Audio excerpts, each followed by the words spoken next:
네, 먼저 2012년입니다. 공정위는 이명박 정부의 4대강 사업에 참여한 19개의 건설사가 담합을 한 사실을 적발했습니다.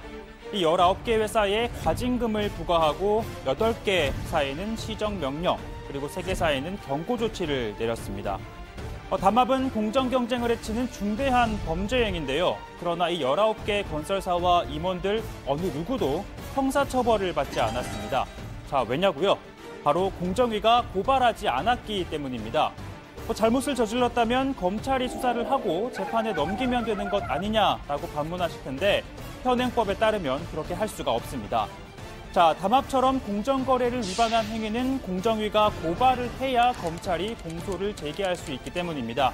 이를 전속 고발 제도라고 하는데요. 이 무분별한 고발로 기업의 경제 활동이 어려워지는 걸 막는다는 취지에서 1980년 도입됐습니다. 담합뿐만 아니라 기업 결합 제한, 그리고 지주회사 행위 제한, 또 상호 출자, 순환 출자 금지 등 이 같은 위반 행위에 대해서도 적용이 됩니다. 즉, 아무리 중대한 범죄 행위라고 하더라도 공정위가 고발하지 않으면 처벌받지 않는다는 건데요. 그런데 오늘 공정위와 법무부가 이 공정거래법 전속고발죄를 폐지키로 했습니다. 전속고발권이 폐지되는 항목은 4가지인데요.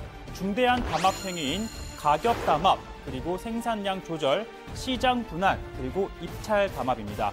이 4가지 유형에 대해서는 공정위가 고발을 하지 않아도 검찰이 곧바로 수사를 할 수 있게 됩니다. 중대한 담합 행위에 대해서는 신속히 수사에 착수하여 적극적으로 대응함으로써 투명하고 공정한 시장의 경쟁 환경을 만들어 기업 활동의 투명성을 확보하고 경제 민주화를 달성하는 데 최선의 노력을 다할 것입니다. 자, 특히 이 은밀하게 이루어지는 담합의 특성상 자진 신고 제도가 운영이 되고 있습니다. 자, 예를 한번 들어보면요. 이상복 댐 건설 사업에 참여하기 위해 저희 반장들이 담합을 해서 이득을 챙깁니다.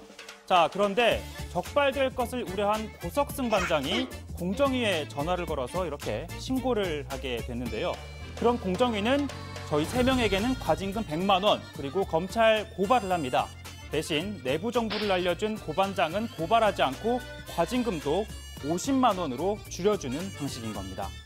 자, 그런데 이 전속 고발죄가 폐지되면 공정위가 고발을 하지 않더라도 검찰 수사에 따라 처벌을 받을 수 있기 때문에 자진 신고 제도가 위축될 거란 우려가 나왔는데요. 공정위와 법무부는 형벌 감면 근거 규정을 마련하는 등 명문화하기로 했습니다. 자진 신고자에 대해서는 현재의 가징금 등 행정처분의 면제와 함께 형사 면책이 될 수 있도록 할 것이며, 아울러 자진 신고를 한 회사의 소속 임직원에 대해서도 조사 수사에 성실히 협조하는 경우 형사 면책의 대상이 될 수 있도록 법정화를 추진하기로 합의하였습니다.